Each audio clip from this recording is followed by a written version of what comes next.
안녕하세요. 잡시광입니다. 최근 열린 토요타 주주총회는 전례 없이 시끄럽고 혼란스러웠습니다. 토요타 아키오 신임 회장의 선출을 반대하는 목소리가 세계적인 의결권 자문사 글래스 루이스와 ISS로부터 나왔기 때문입니다. 더구나 네덜란드 연금 투자회사인 APG와 덴마크와 노르웨이의 기관 투자자 등 3사는 토요타의 대외 정보 공개가 기대에 못 미친다며 주주총회장에서 18년 만에 처음으로 주주 제안을 하는 일까지 벌어졌습니다. 게다가 주총 직전 발표한 전고체 배터리에 대한 토요타의 계획은 실망 그 자체였습니다.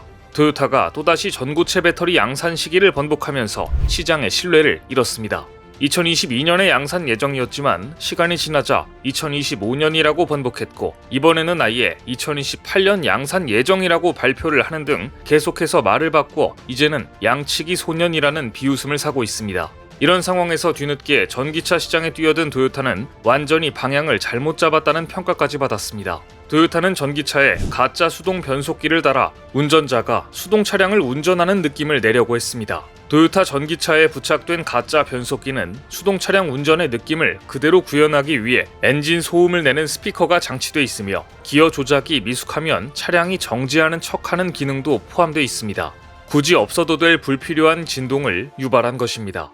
업계에서는 토요타가 이처럼 전기차에 내연기관차에 부품을 다는 것은 자동차 산업에 뿌리 깊은 불안을 말해준다며 토요타는 내연기관 엔진의 종말에 대해 매우 우려하고 있을 뿐 아니라 전기차의 부상에 극도로 회의적이라고 지적했습니다. 한마디로 입으로는 전기차를 외치지만 혁신을 하지 못하는 일본 특유의 집착이 아직도 남아있다는 분석인데요. 또한 토요타가 이처럼 바보 같은 특수효과를 넣는 이유는 일부 자동차 마니아들의 눈치를 본 결과였습니다. 여전히 운전자들 중에서는 내연기관차를 운전할 때처럼 기어를 바꿀 때 덜컥이는 소리를 좋아하는 사람들이 있긴 하지만 이것은 분명 단점입니다. 혁신을 하면서 없는 단점을 굳이 만들어서 가져갈 필요는 없습니다. 그동안 새로운 장치에 과거의 추억을 덧입히려는 시도는 여러 번 있었습니다. 카메라 제조사 야시카가 대표적입니다. 야시카는 필름 카메라 시장이 디지털 카메라로 대체되며 몰락의 길을 갔는데 몰락 전에 내놓은 제품이 바로 필름 느낌이 나는 디지털 카메라 Y35 디지필름이었습니다. 이 제품은 필름을 갈아 끼우는 것처럼 카트리지 교환을 통해 흑백, 컬러 사진을 수동으로 전환해 찍을 수 있고 필름을 감는 레버도 있었습니다. 일부 마니아들은 야시카의 Y35를 보고 레트로 디자인에 열광했지만 많은 사람들은 그 열악한 품질에 혹평을 했고 결국 Y35 디지필름은 이벤트성 출시로 끝나고 말았습니다. 그런데 토요타는 야시카보다 더 심각합니다.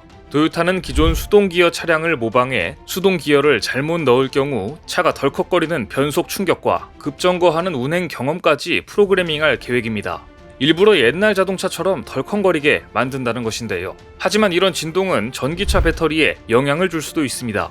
다들 아시다시피 배터리에 미치는 진동은 폭발과 화재로 이어질 수 있습니다. 실제로 토요타는 전기차 배터리에 악영향을 줄 수 있는 진동을 막기 위해 일정 수준에서 제어할 계획이라며 조심스러워하는 반응도 보였습니다. 전기차도 잘 만들지 못하는 상황에서 레트로 감성을 어떻게든 넣겠다는 것은 분명 집착입니다. 레트로 디자인의 추억을 되살리려고 했던 Y35 디지필름처럼 이벤트성에 그치고 말 가능성이 높아 보이는데요.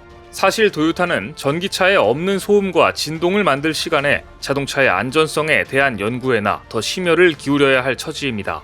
입으로는 장인정신을 외치지만 이제 토요타에서 장인정신을 찾아보기 어렵기 때문입니다. 경쟁자들은 세련된 전기차 출시에 열을 올리고 있는 이 전기차 대전환 시기에 아직도 토요타 내연기관 자동차는 배기가스 장치 결함으로 리콜을 해야 하는 처지이기 때문입니다. 일본의 대표적인 자동차 업체라 자부하는 토요타가 배기가스 방지 장치의 불량으로 승합차 하이에이스 OEM 방식으로 공급한 마스다 자동차의 봉고 브로니 등 2개 차종에 대해 국토교통청에 리콜을 신고했습니다.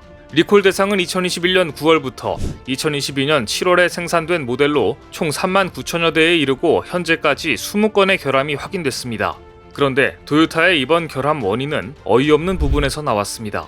배기가스 중 질소 산화물을 분해하는 장치의 배선이 주행 중 진동으로 끊어지면서 작동을 멈출 위험이 드러난 것이기 때문입니다. 전기차에 없는 진동을 만들어낼 시간에 배선까지 끊어먹는 내연기관차의 심각한 진동을 잡는 게 우선이지 않을까 싶은데요. 토요타의 명성이 예전 같지 않음을 보여주는 결정적 부실입니다.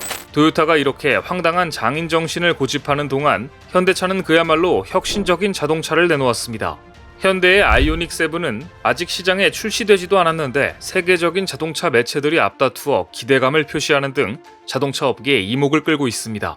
외신들은 아직 출시되지도 않은 아이오닉 7을 두고 큰 성공을 거둘 수 있는 모든 준비를 마쳤다라며 이미 긍정적인 평가를 내렸습니다. 자동차 전문 매체 카스쿱스는 현대차가 독일에서 아이오닉 7 프로토타입 도로주행 테스트를 진행하고 있다는 소식을 전하며 위장막으로 가린 채 도로를 달리는 아이오닉 7의 모습이 계속해서 포착되고 있다고 보도했을 정도입니다. 아이오닉 7은 현대차의 세 번째 전기차인데요. 현대가 내놓은 광고를 보면 아이오닉 7의 모습을 예상할 수 있습니다.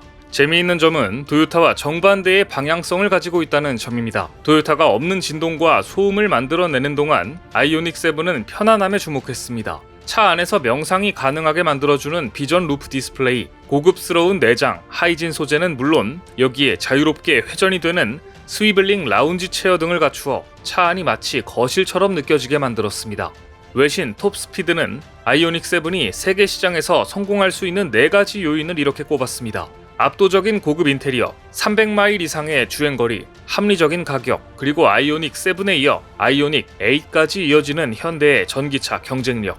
아이오닉의 가장 큰 경쟁력은 도요타와 달리 현대차가 최근 차량용 반도체 문제까지 해결해 버렸다는 점입니다. 최근 삼성이 만든 인포테인먼트 시스템용 칩이 현대차의 프리미엄 차량 제네시스에 탑재된 것으로 확인됐습니다. 이것은 한국산 차량용 반도체의 경쟁력이 올라가면서 현대차가 본격적으로 국산을 활용하기 시작했다는 중요한 신호입니다. 업계에 따르면 삼성전자 파운드리 사업부가 14나노미터 공정에서 제조한 차량 인포테인먼트 시스템용 통합 칩셋 돌핀 플러스가 현대차의 프리미엄 차량 제네시스에 장착됐습니다.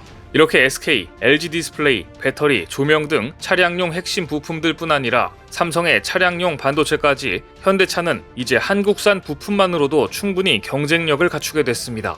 예컨대 제네시스 GV60 전기차에는 삼성전자의 이미지 센서 SK 온의 배터리가 탑재됐고 아이오닉 5에는 삼성 디스플레이의 OLED 백미러가 탑재됐습니다. 또한 이들 차량의 계기판 디스플레이는 대부분 LG 디스플레이 제품입니다. 그야말로 어벤져스라고 볼 수 있는데요. 한국을 대표하는 4대 그룹을 중심으로 구축된 한국의 자동차 전자장비 생태계가 세계적인 경쟁력을 갖추고 있다는 뜻일 겁니다. 이 밖에도 현대차가 가지고 있는 또 하나의 경쟁력은 기존 내연기관 공장을 전기차 생산이 가능한 공장으로 재빨리 전환해 내연기관차와 전기차를 모두 생산하는 투트랙 전략을 추진할 수 있다는 점입니다. 현대차는 울산과 아산의 내연기관 자동차 공장을 전기차 아이오닉 5, 아이오닉 6를 생산하는 전기차 공장으로 변경해 현대차의 핵심 전기차 생산 기지로 탈바꿈시켰습니다. 이렇게 내연기관 차량과 전기차를 동시에 생산하면 시장 상황에 맞추어 유연한 생산량 조절이 가능합니다. 이처럼 차량용 반도체부터 자동차 전장까지 한국 기업들이 만든 제품으로 안정적인 공급을 받을 수 있다는 장점을 가진 현대차는 이제 세계 시장에서 도요타를 밀어내기 시작했습니다. 현대가 도요타를 밀어내고 있는 조짐은 이미 베트남에서 현실이 되고 있습니다. 최근 현대차는 일본차의 텃밭이었던 베트남 시장에서 전통 강자인 도요타를 밀어내고 자동차 판매 1위를 다시 탈환했습니다. 현대차와 도요타가 엎치락 뒤치락 물고 물리는 싸움을 하고 있는 베트남 시장에서 현대차는 시장 1위를 굳히기 위해 전용 전기차 아이오닉 5를 시작으로 베뉴와 팰리세이드 등 SUV를 연달아 투입해 기필코 베트남 시장 1위를 굳힐 계획입니다. 오늘 준비한 소식은 여기까지입니다. 댓글을 통한 여러분들의 많은 의견 기다리겠습니다. 시청해주셔서 감사합니다.